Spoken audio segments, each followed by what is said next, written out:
Gente, direto ao assunto. O vídeo hoje é sobre Sugar Daddies e namoros com grande diferença de idade. Será que dá certo? Será que é mais fácil, mais difícil? O meu namoro mais longo até hoje durou 5 anos e foi com um cara 11 anos mais novo que eu. Então eu nem sempre acho que eu sou uma boa referência para falar sobre relacionamentos ou conselhos amorosos, mas nesse caso específico eu tenho alguma experiência. Mas antes, a gente precisa discutir. Qual a diferença entre Daddy e Sugar Daddy? Como é que isso se relaciona com etarismo, fetichização e padrão de beleza, que são 3 grandes problemas da nossa comunidade? Vem comigo que o papo hoje vai ser polêmico, mas eu também acho que vai ser muito útil para você refletir.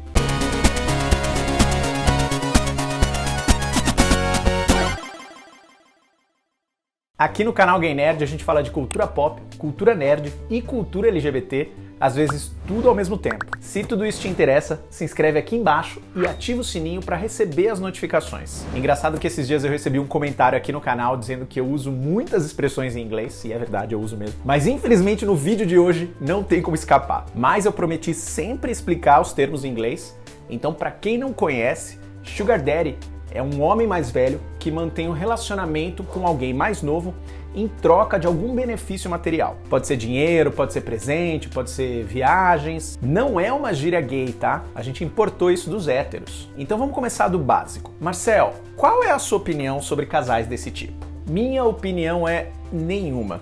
Quem tem que ter opinião sobre dinâmica do casal é quem tá no casal. Se são 2 adultos que deram consentimento para aquilo acontecer e estão plenamente cientes do acordo, então ótimo, é uma questão deles. Ai, Marcel, mas pra mim isso é igual a prostituição. Primeiro, de novo, ninguém pediu sua opinião. Segundo, mesmo que fosse prostituição, eu tenho 0 problema com prostituição. Inclusive acho que já passou da hora dessa profissão ser legalizada. Só não foi legalizada até hoje porque a nossa sociedade é hipócrita, machista e classista. Mas isso é papo para outro vídeo. Por outro lado, a partir do momento que a gente entende que existe um tipo de relacionamento baseado nessa troca específica entre poder aquisitivo e juventude, isso dá margem para muitas análises sobre a comunidade hétero, mas especialmente sobre a comunidade gay. Porque eu já discuti naquela trilogia sobre homossexualidade tóxica, que eu vou deixar aqui no link para você assistir, sobre o quanto a nossa concepção de vivência gay está calcada na percepção de beleza e juventude e principalmente na nossa capacidade de consumo.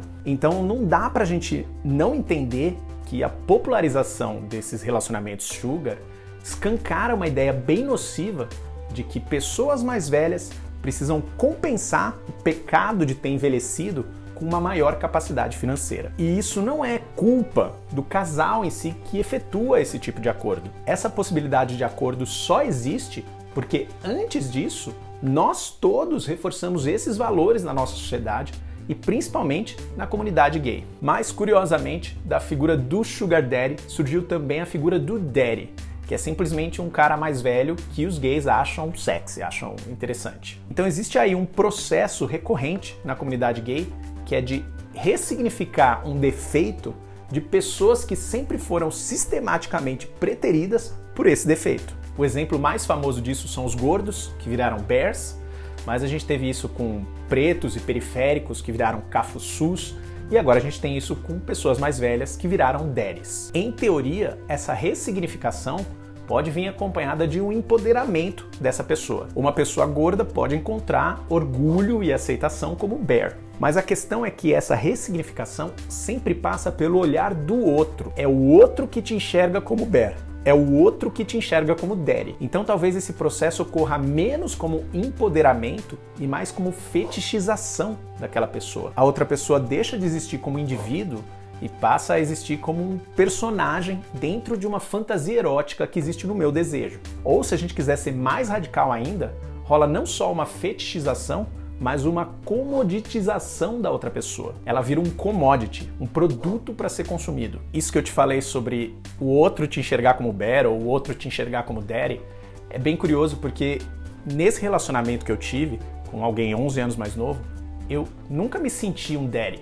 O termo nunca foi usado e essa sensação nunca existiu. Mas por outro lado, tem muito seguidor do canal que me pergunta se eu sou um daddy, ou que já chega logo me chamando de daddy na cara larga. Mas eu nunca me percebi como um daddy. Até porque a minha relação com a minha idade é muito maluca, né? Eu falei um pouco sobre isso naquele vídeo sobre quando eu completei 40 anos, que foi no ano passado.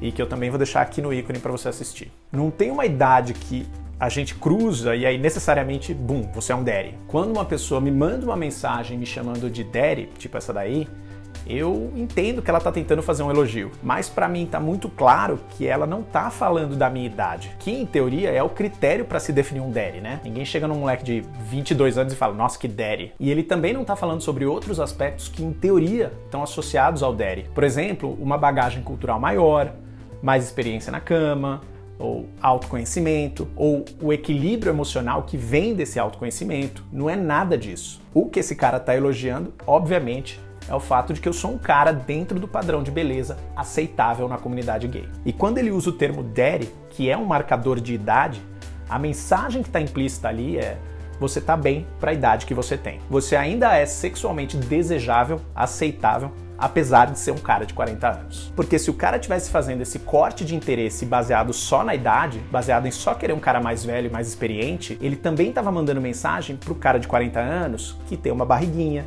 que tá começando a ficar careca, que tá com rugas. Isso me lembra um ilustrador gay que volta e meia aparece no meu feed do Twitter, né? Porque eu tenho muito seguidor que é gay, muito seguidor que é fã de quadrinhos, então volta e meia alguém curte uma coisa dele, aparece pra mim. E ele é famoso porque ele retrata muito um casal de um daddy e um outro cara mais novo. E esse é o daddy. Eu acho que nada sintetiza melhor essa fetichização irreal em torno do daddy do que essa imagem. Um cara que só é velho na barba e no cabelo branco, porque todo o resto são os marcadores de beleza e juventude que são endeusados pela comunidade gay. Então, se você veio parar nesse vídeo procurando dicas para um namoro com grande diferença de idade, essa já é a primeira. Se certifica que você está interessado numa pessoa de verdade e não numa fantasia. Esse meu namoro com um cara 11 anos mais novo surgiu de uma maneira totalmente inesperada. Ele não estava procurando um cara mais velho, eu não estava procurando um cara mais novo, mas a gente se conheceu numa festa, a gente ficou, a gente transou, foi legal, foi gostoso, e a gente foi se encontrando, foi ficando, foi transando durante uns 3 meses, até a gente se dar conta de que a gente queria ficar junto de vez, e aí virou namoro. A outra dica que eu dou é pensar menos em idade e mais em fase da vida, porque um casal de 40 e 50 anos é completamente diferente de um casal de 20 e 30 anos. Embora a diferença de idade seja a mesma de 10 anos. Os caras de 50 e 40 estão numa fase da vida que é relativamente próxima. Os caras de 30 e 20 são como eu e meu ex-namorado. Eu já estava com a carreira encaminhada, já estava morando sozinho, e ele estava no primeiro ano da faculdade e morando com os pais. Então eram vivências completamente diferentes. Mas o que você precisa entender é que elas podem ser diferentes, mas elas não são incompatíveis. O nosso namoro deu certo porque desde o começo eu identifiquei que ele era um cara muito maduro para a idade dele. E ele identificou que eu era um cara jovial para a minha idade. Então a gente se encontrava no meio termo. A gente tinha um universo inteiro de gostos compartilhados, de coisas que a gente gostava de fazer juntos. A nossa ideia de diversão era muito parecida. E é isso que eu recomendo para você. Você tem que identificar quais são os pontos em que vocês convergem. E são esses que você tem que explorar. Aliás, como em qualquer outro namoro. Agora, independentemente de você ser o mais velho da relação ou o mais novo, você tem que ter maturidade para entender que aquela outra pessoa tem limitações de até onde ela pode vir na sua direção.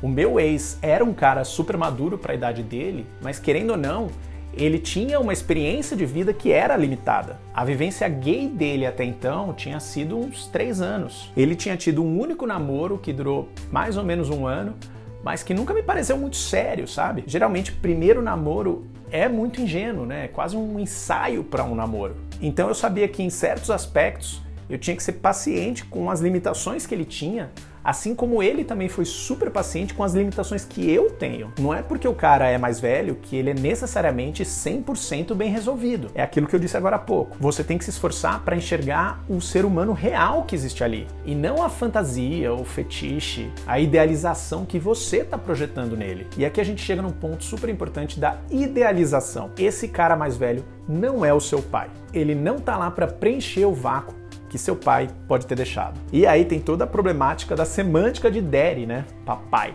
Assim como do outro lado, esse cara mais novo não é a sua chance de reviver a sua juventude. É óbvio que não tem como você eliminar essas duas sensações completamente. Eu acho que vai haver momentos em que essa demanda psicológica de cada pessoa no casal vai ser atendida, mesmo que a gente não perceba conscientemente. E isso é muito legal, é uma parte positiva de você estar num relacionamento com diferença de idade. É legal você se sentir renovado pelo fogo que aquela pessoa jovem tem. E é legal aquela pessoa jovem se sentir protegida, guiada, estimulada pela experiência de vida que você tem. Mas essas sensações não podem assumir um papel central na troca entre vocês. A troca entre vocês tem que ser muito além disso, porque eu te garanto que esse cara mais velho não quer ser seu pai e não quer herdar todas as questões que você tem em relação ao seu pai. Assim como esse cara mais novo não quer ser a sua fonte da juventude.